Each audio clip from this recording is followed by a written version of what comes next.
Hi folks. So today's topic is the sex education part 2, and it does have some PG content or mature content, so beware. I wanted to talk about what we knew back in the 70s about like personal hygiene and feminine products and all that kind of stuff. So don't ask me why I keep this stuff, but I kept it because I think maybe I was always going to write this book and I was always going to cover these subjects or something like that. Okay, this is from 1967, and I was I would have been in grade 6. So this is the information that you would have gotten from the companies that produced menstrual products like Kotex and whatnot like that. So yeah, check that hairdo out. Woohoo! Okay. Most of it's pretty straightforward. And, it's quite reasonable information. Of course, there's nothing about how to get pregnant or how to stop a pregnancy, nothing like that. It was more about, well, these were made by the companies like Johnson & Johnson and Kotex, so it's more about that. But there's very interesting information here. Okay.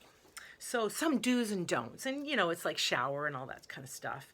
It says, do participate in school sports, but don't overexert yourself. In sports, just as everyday activities, avoid extremes. You'll feel better if you practice moderation. Yeah, okay. Back then, women were not really supposed to sweat. They were allowed to do simple exercises. Maybe people would remember Jack LaLanne, and he'd do this little fitness thing in the middle of the day for the ladies, but most of it was stretching and bending, and there wasn't really an aerobic component to it. So women didn't have like good athletic runners to do sports in, apparently, and we were just supposed to, glow, but not sweat.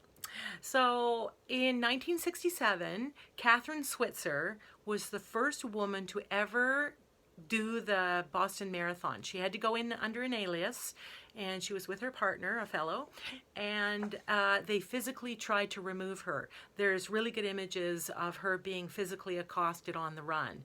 They didn't want her to be doing that. I just can't believe it. Okay.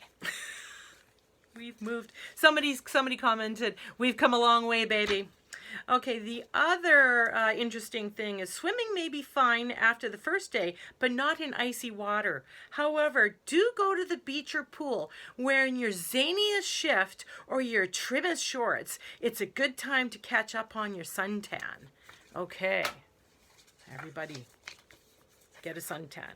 Okay, the other one is... in this one, I was telling my daughter about this, and she goes, "Oh, do they talk about being fresh?" And I said, "No, dainty. Dainty was the word that they used. Dainty is as dainty does. Since daintiness is more important than ever during menstruation, remember to bathe every day and to change your napkin at least every 4 hours." And of course, anyways, I'm not going to read all that kind of stuff. Okay, here's a good one. Curious about tampons? You probably heard or read about tampons, the internal method of sanitary protection.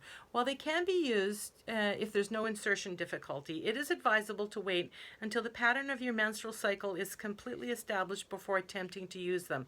Should you decide to want to use tampons, authorities agree that it's a good idea to check with your mother or your family physician first. Seriously? Okay, that was the olden days. Now, between grade 6 and 7, my bestie best friend, Michelle, whom I've dedicated the book to, her and I were hanging out, and we would have been 12. So we went to the pharmacy, and I kept this also because it's just like so pivotal in the information that we got. This pamphlet was sitting in there, so we stealthily tucked it into a bag, and off we went to read this. So it's absolutely the best information that we got on how everything works. Okay, so here's the mature content. Okay, so if you can see this is like what they were trying to instruct you for. So, okay, look at that. It's the penis is in the vagina. So we're like, he puts it in? Oh, that is so gross. I'm never doing that.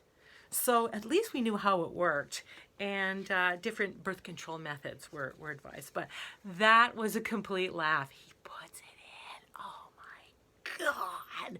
And that's how we found out how it really worked. Hope you enjoyed my little section. Bye-bye.